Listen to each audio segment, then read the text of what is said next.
Welcome to Love Lies Chronicles. Support the channel by liking, commenting, and subscribing. I promise even more interesting stories. It started with a tone shift. That's the part people never really talk about, the slow, creeping erosion. It's not a blowout or some earth-shattering discovery at first. It's smaller than that.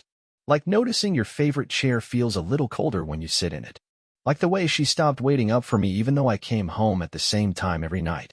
Or how good night became a phrase she tossed over her shoulder without turning her head. But I didn't say anything. At least not right away. We'd been married 11 years. Not always perfect, but stable, strong, I thought. We weren't screaming matches or slam doors. We were weekend grocery lists, inside jokes, Sunday errands, and shared exhaustion. I'd tell anyone we were doing fine. Even told myself that, long after I stopped feeling it. She was still doing her thing, busy with work, always on the phone with her sisters, planning things.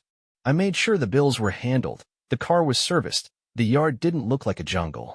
I handled the taxes, the insurance paperwork, scheduled the doctor visits, prepped the kids' lunches the night she fell asleep scrolling on the couch. All invisible stuff. Nothing heroic. Just the kind of glue that holds a life together. One night, while we were cleaning up after dinner, me rinsing dishes, her scrolling, I asked if she wanted to watch something together, maybe take a walk. It had been a long week, and we hadn't really talked. Her reply? She scoffed. Actually scoffed. God, do I have to plan everything? I'm the only one keeping this relationship from falling apart. I just stood there with a dripping plate in my hand. What? I asked, careful not to sound angry, even though I felt that slow kind of heat you get when someone casually disrespects you like it's nothing. You heard me, she said without looking up from her phone. You don't take initiative. You just go through the motions. I make the effort. I initiate date nights. I plan the holidays. I remember birthdays. If I stopped, this whole thing would collapse. There was no yelling. That's not how we operated. But her tone? That tone carried every insult I didn't realize she'd been bottling up.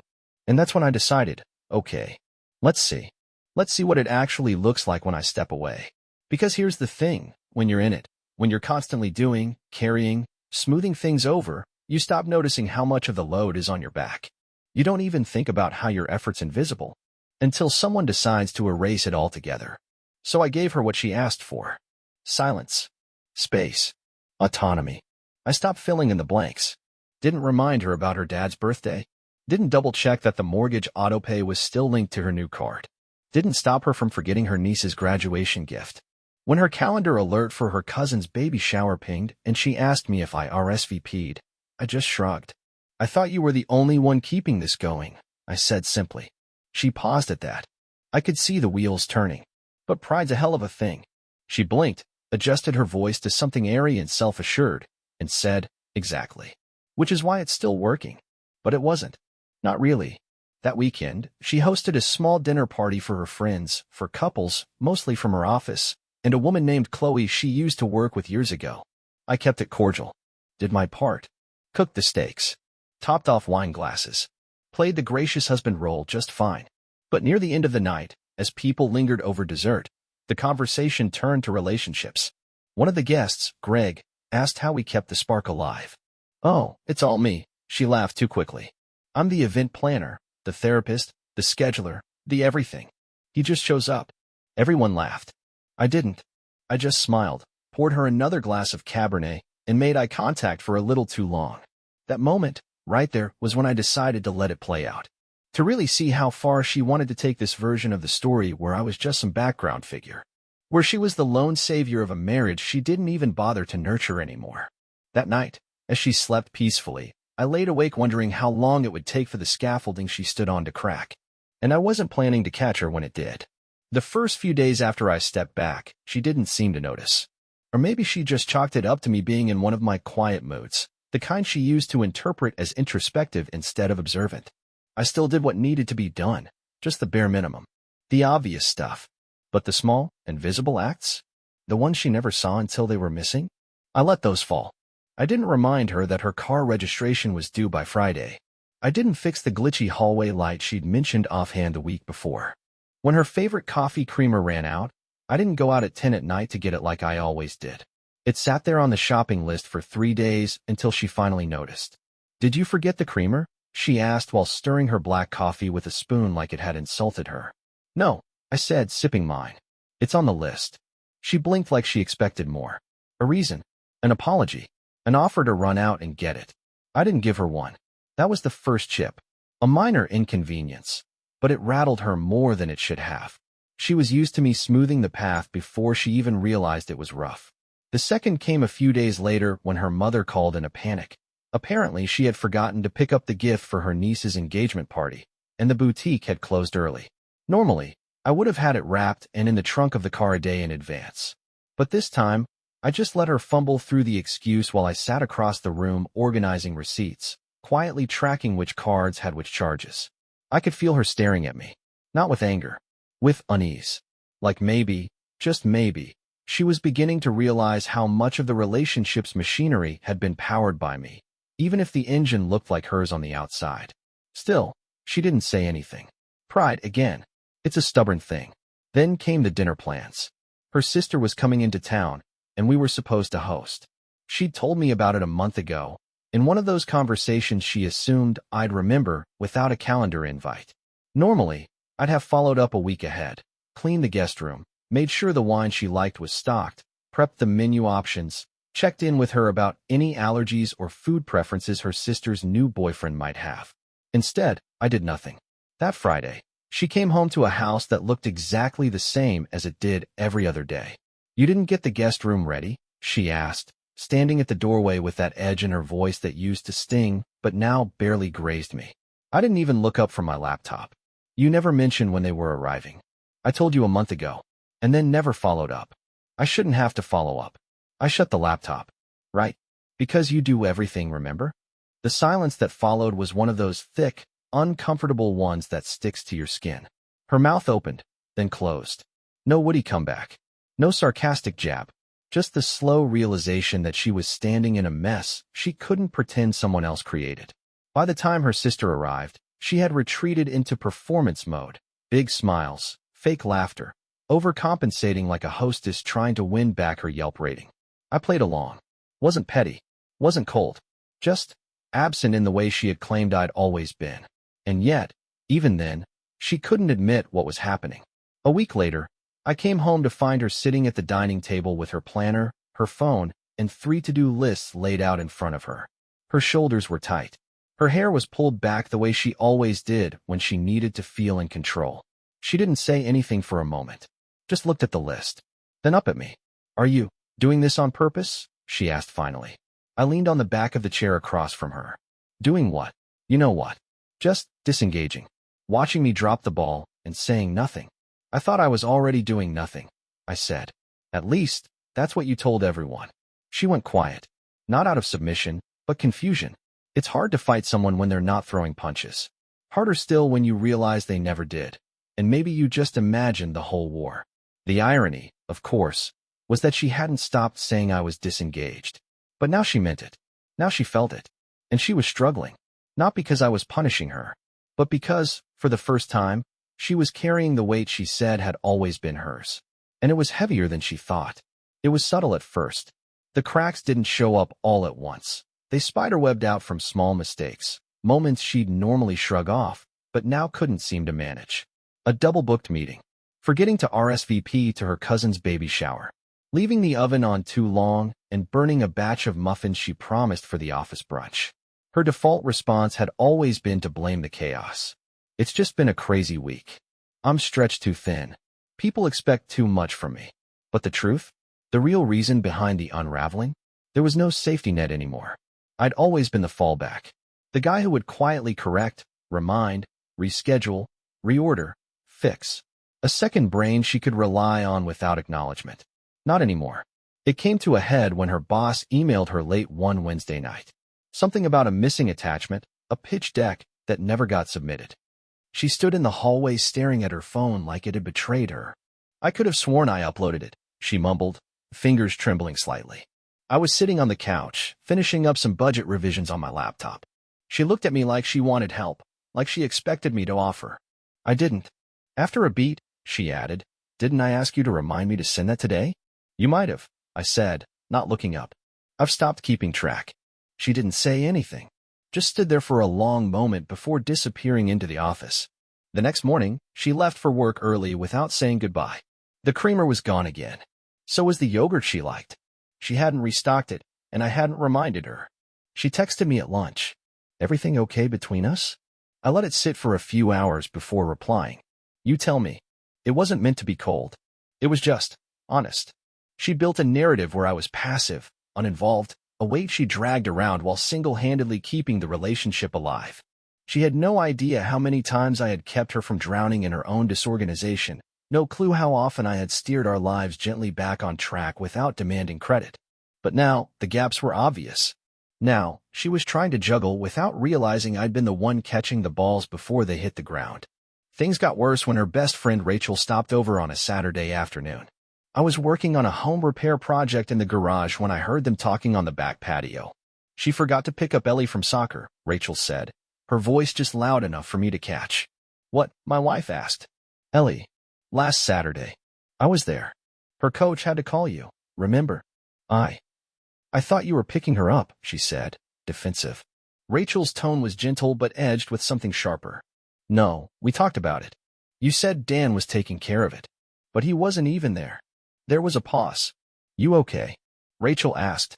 "You seem overwhelmed lately." And then I heard it. My wife sighed, frustrated. "I feel like I'm doing everything alone now." I leaned against the workbench, letting that land. That was the moment I knew she finally felt it. Not just the stress, but the weight. The actual weight of managing a life with someone when that someone stops quietly carrying half of it. The absence was loud now. I didn't gloat. I didn't even bring it up. I just kept doing what I was doing, keeping my own side of the street clean. Handling my job, my space, my time. But that's when she tried to get clever. I caught her one night on the phone with someone she'd met at a recent networking event.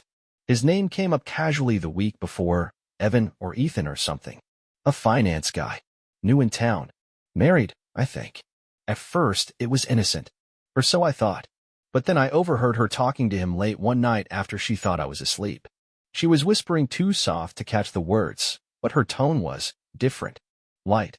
Flirty. Free. It wasn't sexual. Not yet. But it was intentional. The kind of connection you nurture when you're trying to feel seen again. Wanted again. It stung more than I expected. Because there she was, drowning in the responsibilities she once claimed were hers alone, and instead of admitting she was wrong, she reached for validation from someone else. Someone who didn't know her. Someone who didn't see the full story. Just the polished version. Just the woman who used to feel in control. I didn't confront her. Not yet. This wasn't just about that guy. This was about what came next. Because that look she always wore, the one that said she was certain of her place, her power, her version of the truth, that look was starting to crack. And I was watching it happen in real time. A week passed before I had a name. Ethan. Ethan Summers. That was the guy. Some financial advisor with a slick smile and too many shirtless golf photos on his public Instagram. The kind of man who believed owning a Rolex made him interesting. He worked for one of those boutique investment firms downtown, the type that pitched wealth strategies to newly divorced women and doctors in midlife crises. The only reason I found him was because she left her iPad on the kitchen island. I wasn't snooping. I was reaching for the grocery list she always forgot to write, and the screen lit up. Her messages were synced. And there it was, his name, right at the top.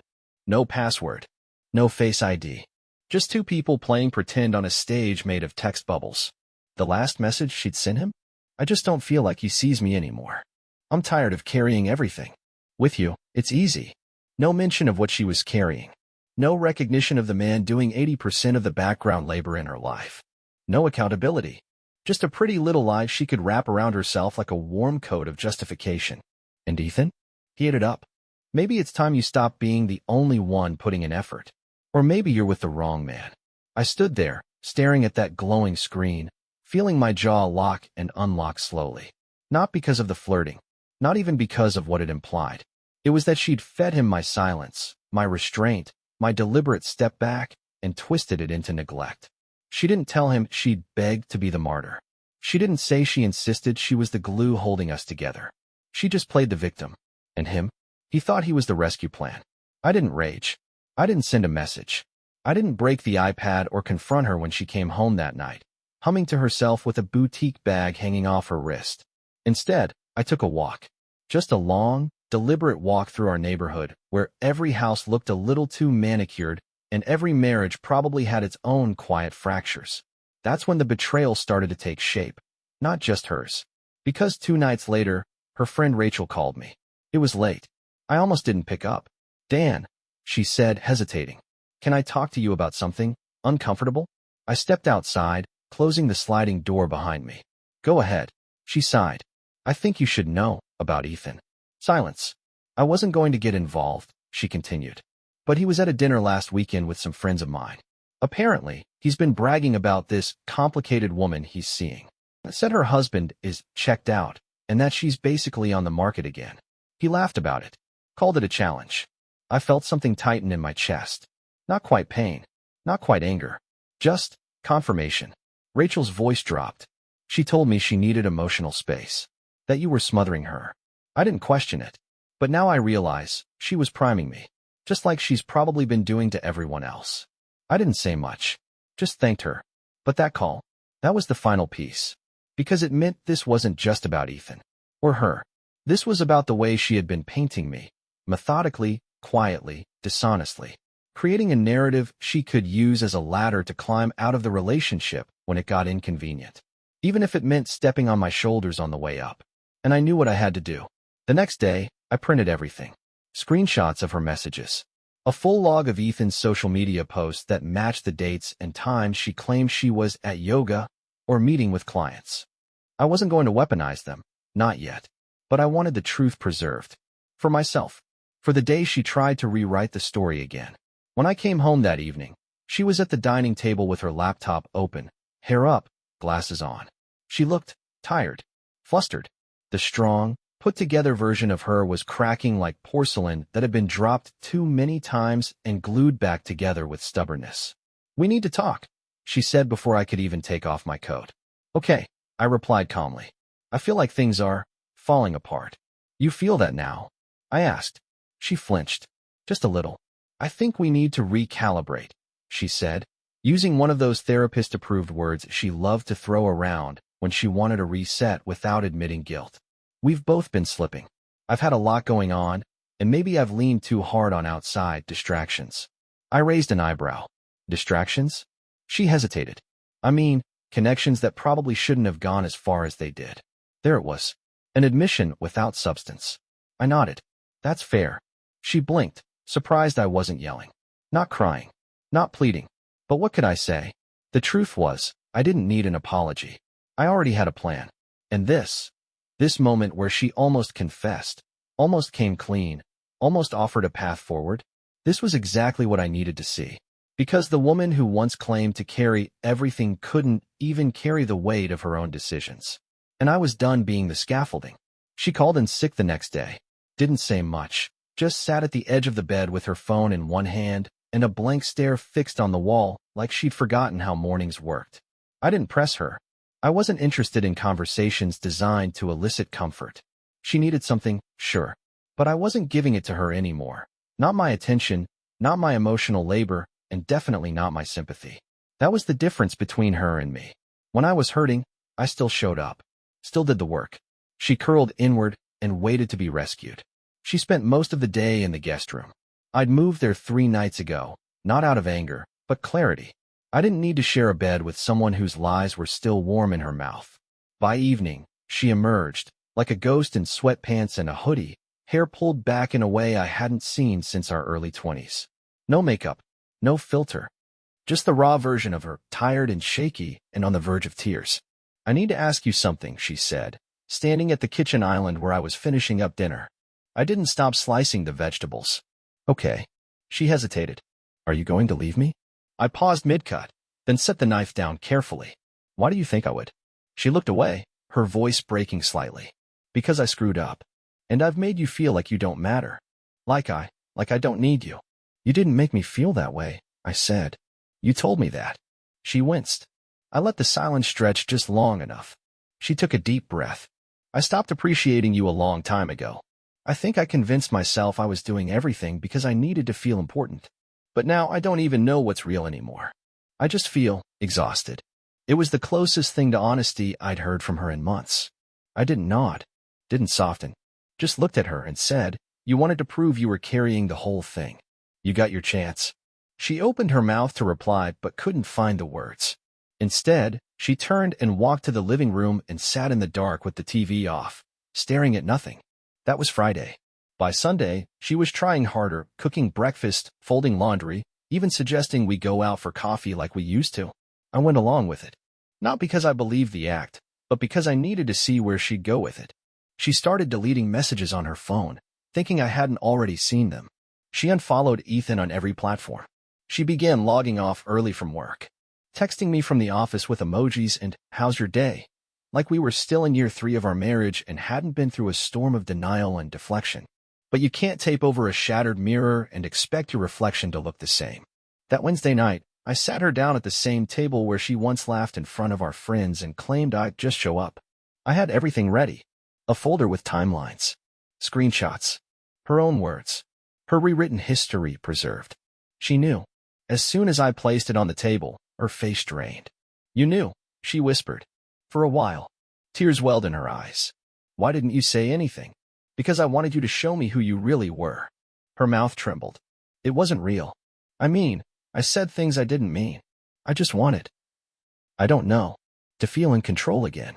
I nodded slowly. "And what did that cost you?" "I didn't sleep with him," she blurted. "It wasn't physical. It was stupid." I leaned back in the chair. "It was disrespectful. Rewriting our story so you could play the lead in your own tragedy. Making me the villain so you could be the heroine dragging herself through a loveless marriage." She dropped her face into her hands, crying now, messy and loud. "You don't understand how lonely I felt," she gasped. "No," I said softly. "You don't understand how lonely I've been." The weight of that sentence landed with force. More than anything else I'd said. I let her cry. I didn't comfort her. I'd done enough of that in our years together. Enough carrying. Enough fixing. Enough absorbing damage and pretending it hadn't bruised me. "I don't want this to end," she said finally, voice barely above a whisper. I believed her. But belief and forgiveness don't always hold hands. "You want to keep going," I said, "because you've seen what it feels like to carry it alone." She nodded desperately. "But I've seen what it feels like to be invisible. And I don't want to go back to that." That night, I gave her the divorce papers. Nothing dramatic. Just a quiet stack of clarity wrapped in the consequence of her own fantasy. She didn't scream. Didn't beg. She just sat there holding them, realizing this wasn't some performance anymore. She had the spotlight. The stage. The script. But the audience was gone. And the only one left to applaud was herself. Dear listeners, please share your thoughts in the comments, and do not forget to like, share, and subscribe to the channel.